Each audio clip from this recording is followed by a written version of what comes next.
Welcome in. This is New 26 Rainbow Powered Magical Studies. Although the video will be labeled New 26 Magical Studies, just so it's easier to find. Of course, this is the Magical Studies on the Cutie map, the Season 5 opener. If you haven't seen my review of the Cutie map, I'll have an annotation on the top left corner of the screen, and it will be in the description below if you haven't caught it at this point. Going to give my overall thoughts on the episode. Just to explain what Magical Studies is, this is our weekly analytical video, looking back at the episode for themings, overall arcs, headcanon work, and some other oddities that I may have discovered to bring about questions, discussion, and overall deeper thinking. When it comes to the Cutie map, there are quite a few things for headcanon territory, like the map, for instance, about the many cities that we will possibly be visiting over the course of Season 5 and beyond, now that Season 6 has been greenlit. So the first question that comes to mind is, what cities would you like to see later in the season? Also, on top of that, I think we'll be headed most notably to Philadelphia, seeing that it was mentioned before, and we'll also be meeting some other royal families, as it were, over the course of the season as well. Plus, we also get a greater sense of just how big Equestria is. Plus, the notion of the Knights of the Round Table, or should I say friendship table is of note here, seeing that it takes all 6 members of the Harmony 6 and Spike to activate the table. Plus, during one of the commercial breaks, Megan McCarthy mentioned in a short promo that the table might be more than just a map. But when you get into the heart and soul of this episode, one such theme comes up, and it's a controversial one: communism. You see, Starlight Glimmer and the town that she runs, called Our Little Town, happens to have a lot of symbolism to the communism governmental style. Everything being of equal fashion, no job being greater than the other, no talent being greater than the other, and of course, the dictator herself, Starlight, making up the rules. For those unaware with communism was created back a long while ago in the world-famous book, The Communist Manifesto. In the manifesto, we get all the telltale signs of what makes communism work, and everything in the episode reflects the Communist Manifesto nearly to a point, but not exactly. First, starting off on the good side of communism, how it was created and its many equilibriums to socialism, the governmental style most associated with Harmony 6, but then goes straight up into Stalin, Lenin, and even borderlining on Nazism through the use of the Room. And no, I'm not talking Silent Hill here. I'm talking the room that Twilight and the rest of the Harmony Six were thrown into using a form of verbal water torture by using many different forms of propaganda. Most notably, the verbal propaganda over the loudspeaker, but also the books in the room having the same equal sign. This form of propaganda and this form of torture is used to break people's spirit down by leaving them in a form of solitary confinement until they mentally break and give in to the government's fascist or somewhat communist rules. You could even make parallels to Guantanamo Bay in some aspects, but Guantanamo is more known for straight up physical tortures like beatings and Chinese water torture among others. But this form of verbal propaganda was best used in the times of the World Wars, especially with Nazism, and even somewhat today in North Korea. Through the forms of the media, how newspapers are given out, and even to the point of things like internet being limited to the propaganda state. Plus, the symbolisms with the USSR are crushing in this episode, from the song itself almost going through a militaristic beat to many of the old calling cards of the birth of the communist nations can also be shown here.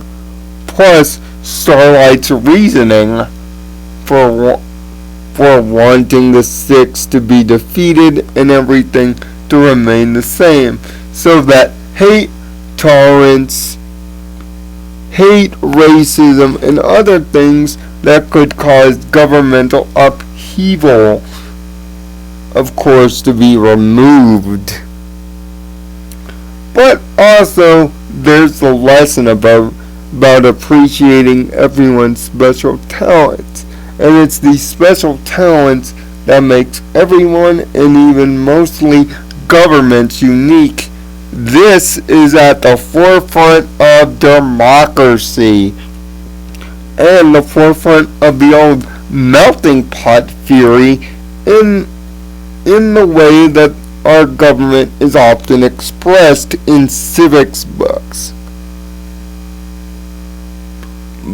As a republic, not a full-on democracy. But the same general idea sticks. Even the idea of ratting and snitching was up for display here too. When Fluttershy was almost mentally broken to snitching for Starlight, and somebody else taking the fall later as well. But also some more funny off notes. Well, of course, Hoofball. Of course, Hoofball seems to be a stab at football. Even Spike making notion of fantasy sports and how popular fantasy football is. And it also unfortunately brings about another one of the Apple family stereotypes, their love of football, which football is real big in the South. Way to also include the fact that when Applejack's talent is removed by the pseudo Cutie mark through the placebo effect, also her Southern accent and her Southern-isms are gone. Even a further funny play on the stereotype that Applejack is unfortunately shooed into. Also, the town could also be making reference to the classic movie The Stepford Wives, in which a couple moves into what seems to be a seemingly perfect town, but not always what it seems, and the townspeople are way too perfect. It is later found out in that story that the real townspeople have been replaced with robots. Of course, this is not the case here. Here's something ironic that I also pointed out. In 4 times during the episode, it was pointed out by the townspeople of Twilight's alicorn status being outed in the small little town, and the notion that alicorns don't usually travel around these parts. Could this be the writers making a stab at themselves for the lack of how many times during season 4 Twilight's alicorn status was not even recognized or noticed within townspeople, most notably in Rarity Takes Manhattan, when it's not even mentioned at all, and Twilight can't even get a taxi cab.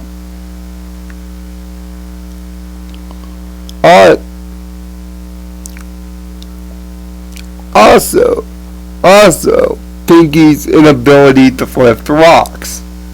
Kind of ironic. Rainbow Dash playing up the part of no big monster or giant to fight could be also the writers taking a step back at the fact that every season opener before this has featured a big bad in a world-saving situation, usually involving giants. So, yes, this episode definitely gets points for being meta within itself. Also, you could kind of see the writers also making terminology to what has happened in the world since the last 11 months, most notably the limitation of gay rights like the Indiana law, gay marriage becoming illegal in political fight, and even most notably stuff like Trayvon Martin and Ferguson, Missouri being played. Why? Because of the way that the townspeople act when the Harmony 6 enter town with their different cutie marks. Much like a wrong color race entering the wrong neighborhood.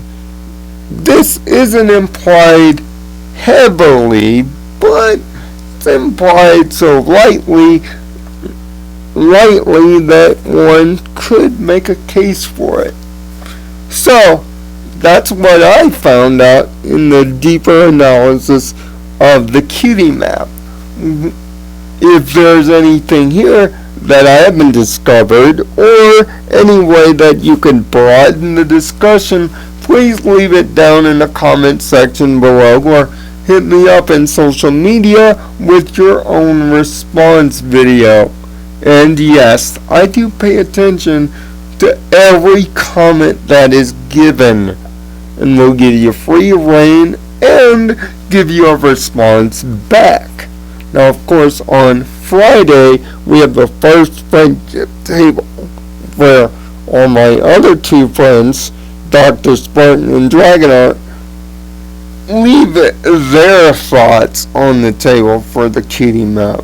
So, until next Wednesday, even though this video is being recorded on a Tuesday, study hard, study fast. And remember, knowledge can be just as magical as imagination. All you have to do is look between the lines, and you'll find things more interesting. in your own nirvana. Thanks for watching.